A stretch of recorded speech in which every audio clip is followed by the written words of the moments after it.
Bonjour et bienvenue dans ce nouvel épisode du podcast Ressources. Aujourd'hui, on se trouve en extérieur. Je vous ai emmené avec moi dans mon jardin. Vous avez la version audio de ce podcast qui est disponible comme d'habitude sur Spotify ou la version vidéo que vous pouvez regarder sur YouTube où vous pouvez profiter du paysage naturel autour de moi. Il y a peut-être un petit peu des bruits environnants, soit des oiseaux, soit de la ville, du village, dont on va essayer de faire abstraction pendant notre podcast d'aujourd'hui. Et j'avais aujourd'hui envie de vous retrouver pour vous faire le récit du dernier voyage que j'ai fait, qui était un voyage un petit peu impromptu que j'ai fait au Pérou. J'ai passé 3 semaines dans ce pays de façon, on va dire, assez spontanée. Ou en tout cas, c'est une décision qui s'est faite sur un ressenti ou une impulsion d'aller visiter ce pays et d'aller à la rencontre d'une plante spécifique dont j'avais envie de vous parler aujourd'hui. Du coup, pour vous raconter un petit peu cette plante qui a fait que finalement je me suis retrouvée à voyager jusqu'au Pérou, je vais vous emmener à remonter un petit peu le temps puis aller jusqu'au voyage que j'ai fait, le plus grand voyage que j'ai fait cette année, qui a duré 5 mois et qui m'a emmené en Nouvelle-Zélande, entre autres pays aux antipodes.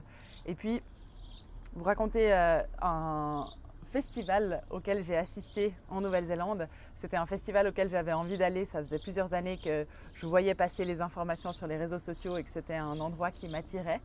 Et puis, on est allé avec David suivre un de ces festivals. On est allé suivre en fait 2 festivals. Il y en a eu 2 éditions qui ont eu lieu dans l'île du Nord et dans l'île du Sud de la Nouvelle-Zélande. Et puis, à ces festivals, on a fait la connaissance d'un couple où lui, il est néo-zélandais et elle est péruvienne, qui ont monté une entreprise autour du bien-être qui se base surtout sur des super aliments et des compléments alimentaires qui ont pour but d'augmenter notre niveau de santé et de vitalité. Et puis, un des éléments phares de leur entreprise, en fait, c'est la plante de la maca. Puis, la maca, c'était une plante dont j'avais déjà entendu parler, mais plus de façon, on va dire, presque anecdotique, où j'en avais entendu parler il y a quelques années quand tout d'un coup c'est devenu tendance et puis que c'était le nouveau super aliment à ajouter à nos smoothies ou pour pouvoir améliorer notre santé. Mais finalement on ne connaissait pas grand chose de cette plante, puis moi tout ce que j'en avais entendu c'était qu'il fallait en rajouter une cuillère à soupe dans son smoothie et puis que ça faisait du bien pour équilibrer le niveau d'hormones. Donc du coup j'avais goûté mais pas vraiment fait plus d'expérimentation au-delà du fait de juste tester cette poudre. Et puis là, quand on s'est retrouvés dans ces festivals, cette entreprise constituée donc de ce couple mari et femme qui s'appelle Seleno Health, ils avaient un sanctuaire qu'ils avaient appelé le sanctuaire du cacao, parce qu'en plus de la maca, ils travaillent aussi beaucoup avec le cacao. Et puis pour celles et ceux qui me connaissent bien, vous savez que le cacao c'est quelque chose qui me tient vraiment à cœur. C'est une plante avec laquelle je travaille aussi au niveau personnel et puis que je propose des fois dans des cours de cacao et yin. Donc c'était quelque chose qui directement a attiré mon attention quand j'ai vu ce sanctuaire du cacao. J'ai dit à David, ah bah c'est parfait, on y va. On va prendre un cacao et puis on va tester, voir ce qu'ils ont.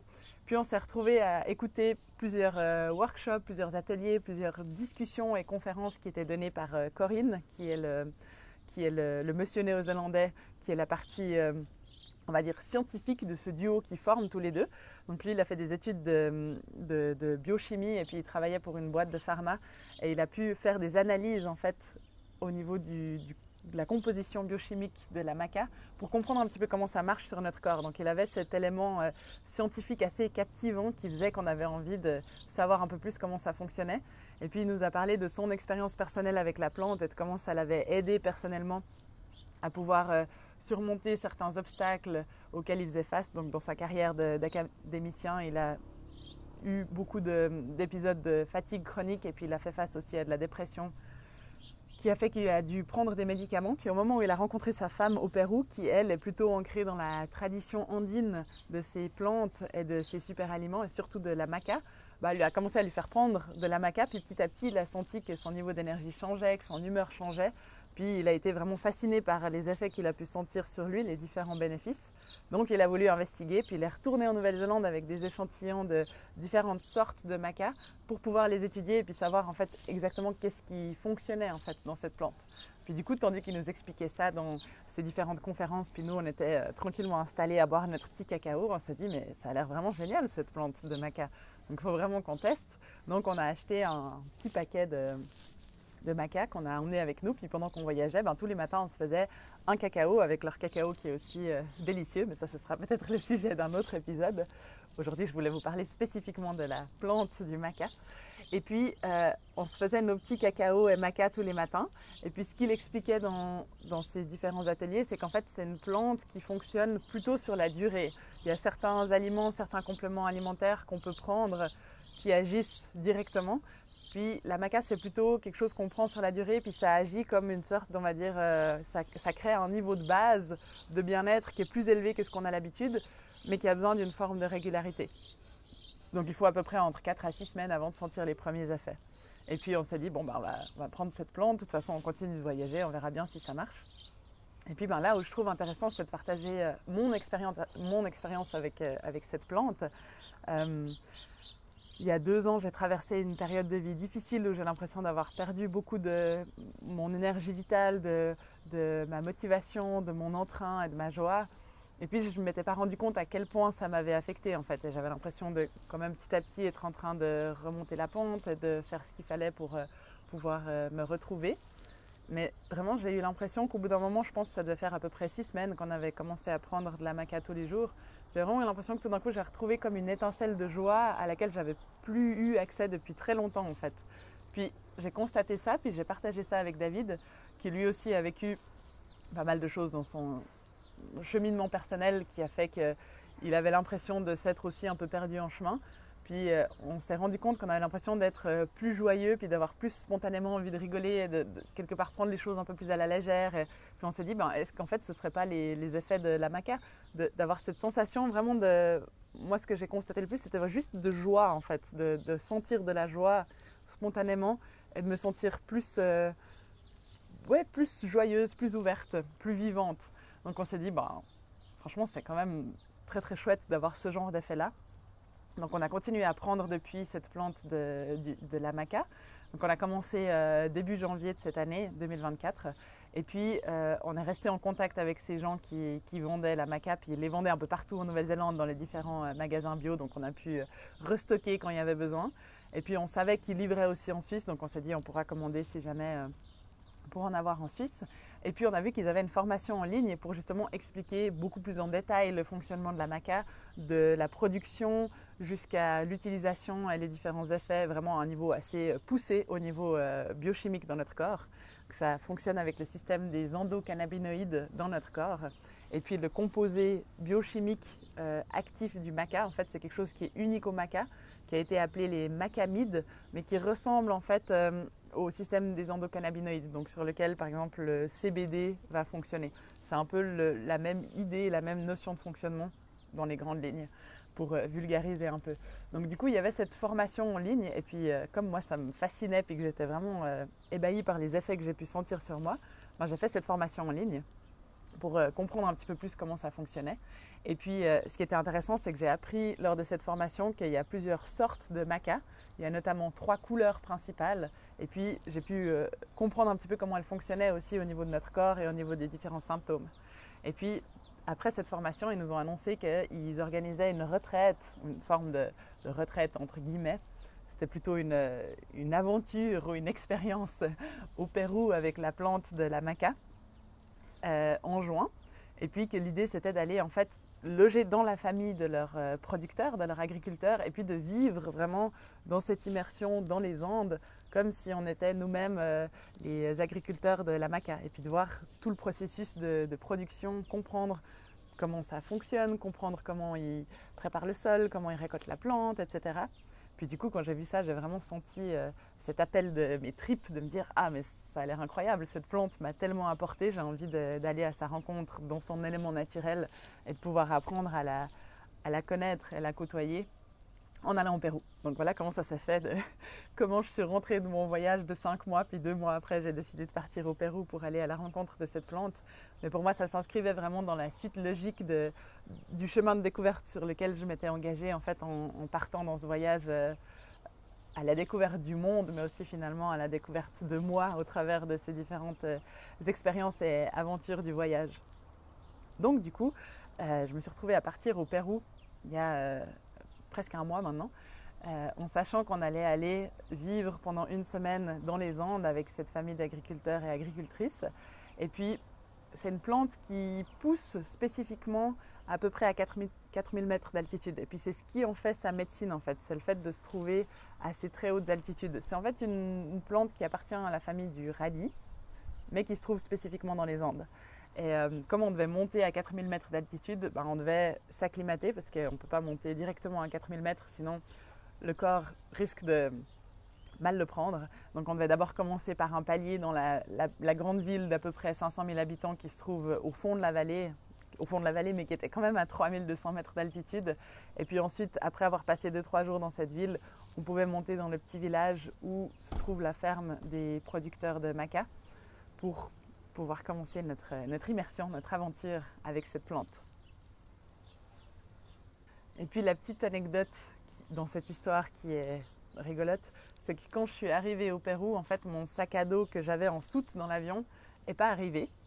Et puis, j'avais que mon sac de cabine où j'avais vraiment j'avais même pas de brosse à dents, pas de brosse, pas de déodorant, pas d'habit de rechange, rien du tout. J'avais juste mes affaires, mon appareil photo, mes affaires électroniques, ma gourde, mais vraiment presque rien avec moi. Donc, je suis partie en mode vraiment minimaliste de l'extrême dans les Andes où je savais qu'il allait faire froid et j'avais aucun autre habit à part ceux que j'avais dans l'avion avec moi. Et puis, mon sac n'est pas arrivé pendant les 5 premiers jours. Donc, ça veut dire que j'ai dû faire avec les moyens du bord. J'ai dû aller m'acheter des habits en laine d'alpaga à une petite dame au coin de la rue dans la ville pour avoir assez chaud. Et puis, je suis allée à cette retraite vraiment en arrivant presque vraiment les mains vides. J'avais pas de cadeaux pour la famille. J'avais juste une brosse à dents de fortune, quelques habits pour me tenir au chaud. Et puis, je suis arrivée dans cette expérience avec une forme de... Ouais, on pourrait presque dire que j'étais complètement dénudée. J'étais minimalisme à l'extrême, presque sans aucune affaire à moi.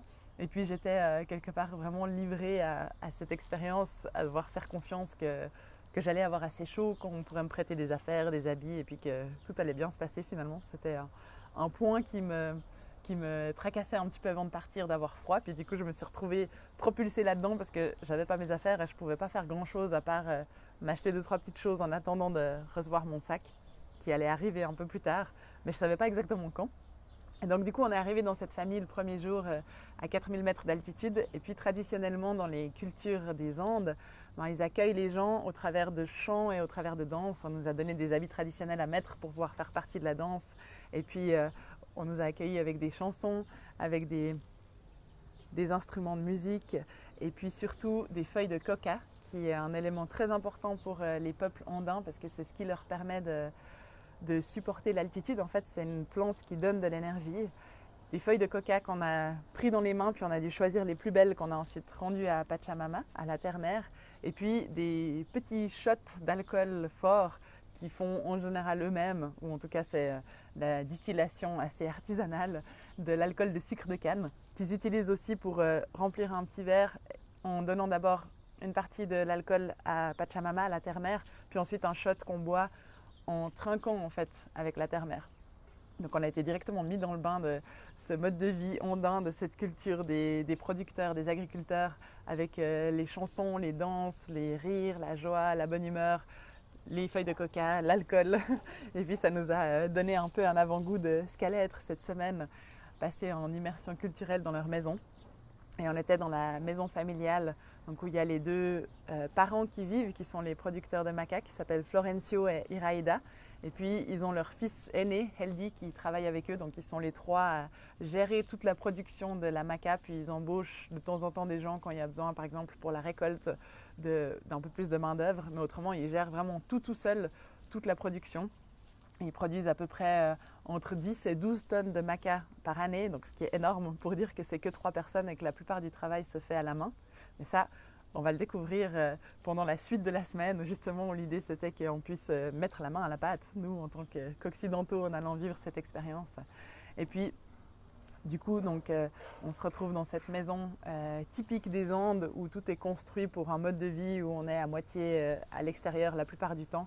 Les toilettes se trouvent un peu au fond du jardin, c'est juste de la tôle ondulée, 4 murs assez précaires. avec seulement de l'eau froide pour la douche. Donc on se retrouve à se doucher avec des bassines d'eau chaude et puis à faire un peu une douche de fortune, mais qui forcément ne va pas durer 20 minutes parce qu'il n'y a pas énormément de réserves et de ressources disponibles pour ça. Et puis les chambres, c'est des chambres construites de façon très simple où il n'y a pas d'isolation. C'est des fenêtres simple vitrage. Donc en général, la température qu'il fait à l'extérieur, c'est plus ou moins la température qu'il fait à l'intérieur. Puis dans les Andes, en hiver, donc comme ils sont de l'autre côté de l'équateur, ils sont dans l'hémisphère sud, le mois de juin, c'est l'hiver pour eux, mais c'est aussi la saison sèche. Donc la nuit, la température peut descendre entre 5 et moins 5 degrés. Et puis souvent, il y a du gel. Les nuits sont claires, donc elles sont assez fraîches. Donc, ça veut dire que la nuit, il faut bien s'habiller puis avoir plein de couvertures à disposition pour ne pas avoir froid. Et puis la journée, en général, comme on se trouve en haute altitude, les radiations du soleil sont plus fortes et la température monte un petit peu plus. Donc il peut faire entre 10 et 18 degrés à peu près. Et puis le soleil est très très fort. Mais du coup, ça chauffe bien pendant la journée. Puis on peut facilement se trouver à l'extérieur et puis avoir bon chaud en étant simplement dans un pull. Et puis la cuisine est un peu le lieu de vie central. Cuisine où ils cuisinent tout sur le feu. Et puis ils font à manger dans la cuisine. C'est le seul lieu qui est chauffé finalement grâce au feu. Donc c'était un peu l'endroit où les jours où il a quand même plu, même si c'était la saison sèche, on s'est retrouvés à manger dans la cuisine, à être tous entassés autour de la petite table qu'il y avait au milieu, puis à se serrer les uns contre les autres pour avoir chaud. Puis ça amenait vraiment cette expérimentation, en fait, cette expérience du mode de vie qu'eux ils peuvent avoir, où le seul moyen qu'ils ont de se tenir au chaud, c'est de pouvoir aller dans la pièce où il y a le feu et puis pouvoir manger et puis être à l'abri des éléments le temps de quelques instants, mais en tant qu'agriculteurs, producteurs, en général, ils passent la plupart de leur journée à l'extérieur. Et puis, ce qui était intéressant, du coup, c'était d'aller avec eux dans les champs.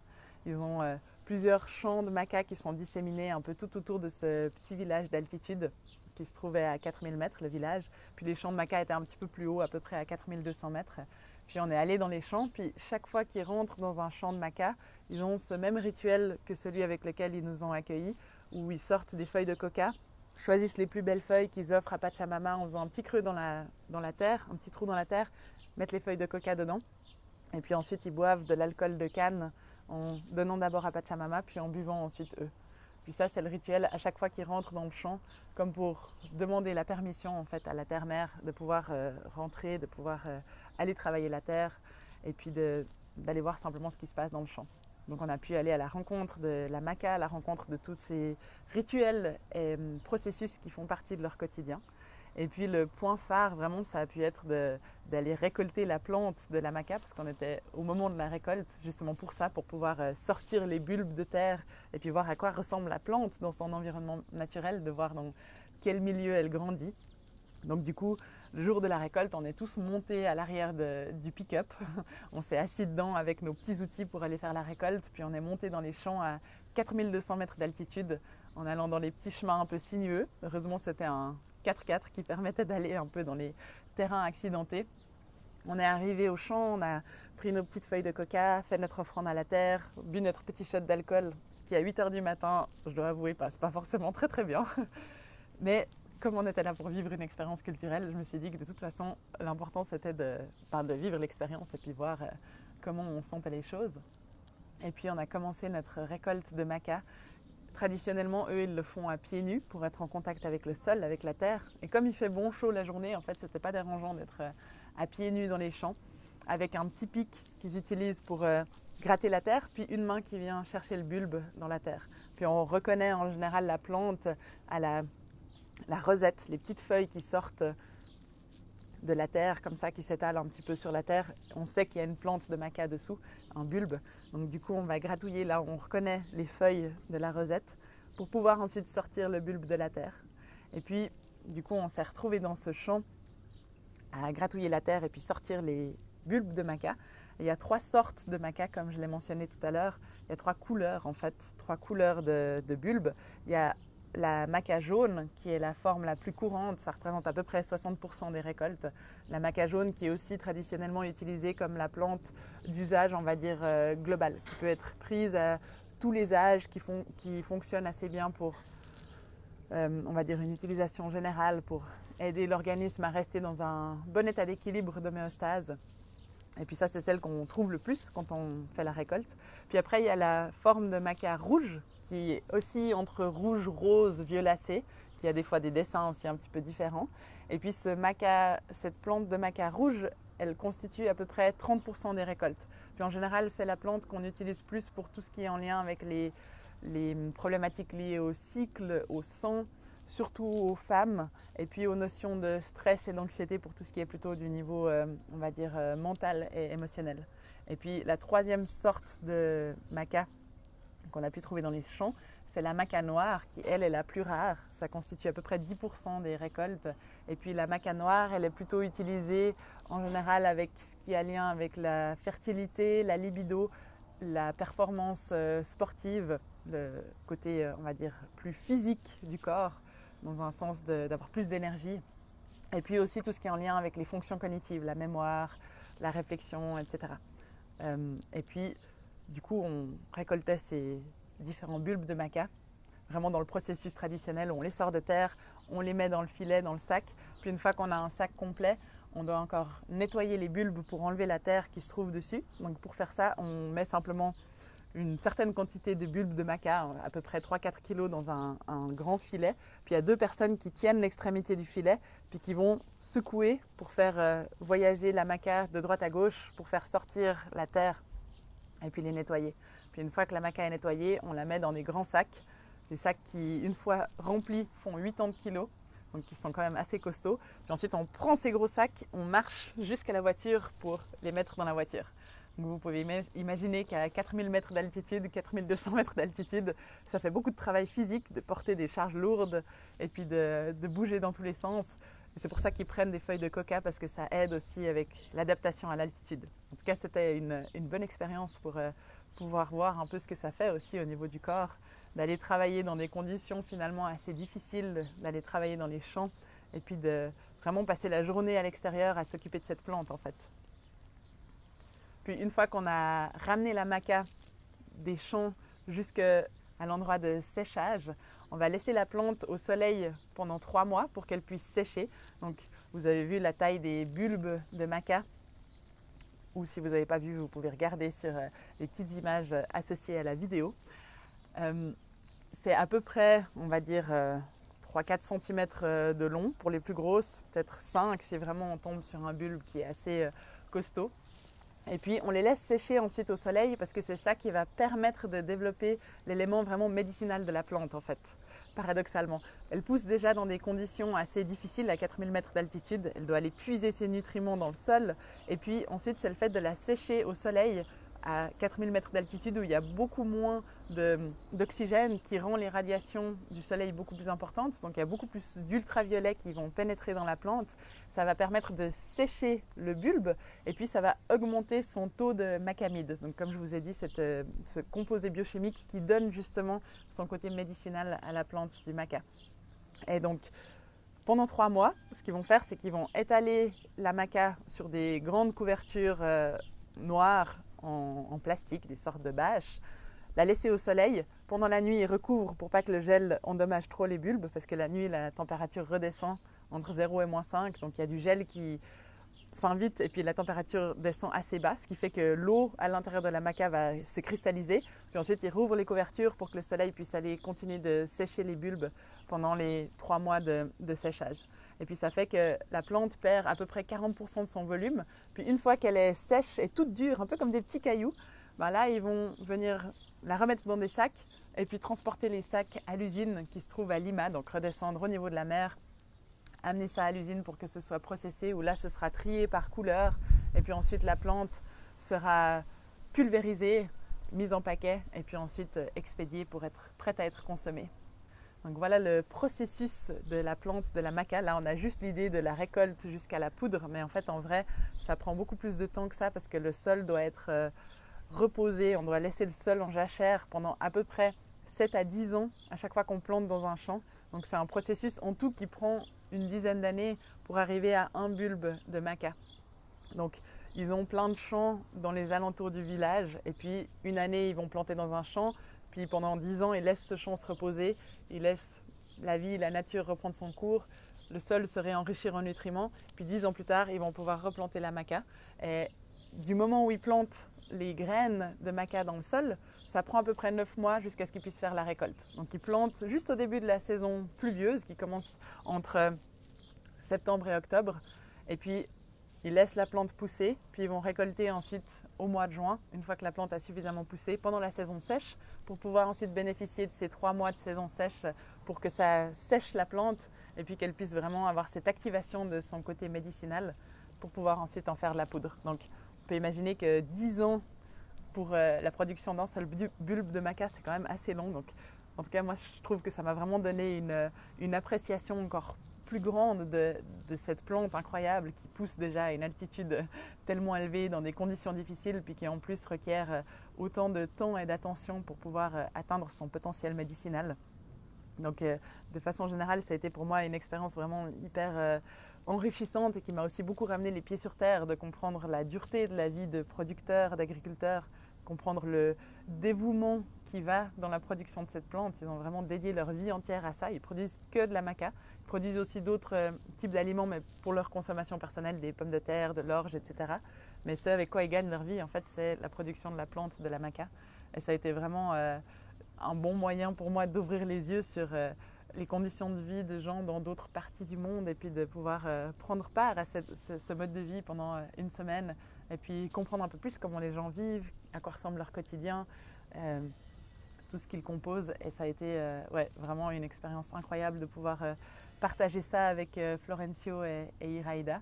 Et c'est pour ça que j'avais envie de partager avec vous aussi pour que vous puissiez avoir un peu par procuration cette expérience de mode de vie d'agriculteurs et d'agricultrices du maca. Et peut-être que ça vous aura donné envie de tester cette plante, de voir comment ses effets médicinaux peuvent peut-être être utiles pour vous. En tout cas, je risque de vous en parler encore un petit peu parce que ça a été pour moi vraiment une illumination, une porte d'entrée vers quelque chose que je trouve vraiment absolument magique et j'ai envie de pouvoir agir comme un pont entre le Pérou et la Suisse pour pouvoir promouvoir un peu plus ces super aliments qui viennent du Pérou, notamment avec la maca, mais aussi autour du cacao. Donc vous pouvez garder un œil ouvert et rester attentif et attentive. Il y aura sûrement des petites choses qui vont émerger depuis cet espace, depuis ce beau voyage que j'ai fait au Pérou où j'ai pu aller à la rencontre de cette plante et puis que je vais probablement pouvoir vous proposer dans un futur proche. Voilà, c'est tout ce que j'avais envie de partager avec vous aujourd'hui. Je dois vous dire que la suite du voyage était peut-être un peu plus axée tourisme, où j'ai pu visiter les lieux touristiques et qui valent la peine d'être vus au Pérou, comme le Machu Picchu ou le lac Titicaca, qui étaient aussi vraiment incroyables en eux-mêmes, mais qui ne sont pas forcément l'accent que j'avais envie de donner à ce podcast, où je voulais vraiment plus vous parler du côté traditionnel et culturel du Pérou et de la plante du maca. Voilà. Je me réjouis de vous retrouver dans la prochaine vidéo pour parler de je ne sais pas encore quoi, prochain podcast. Et en attendant, je vous dis à tout bientôt.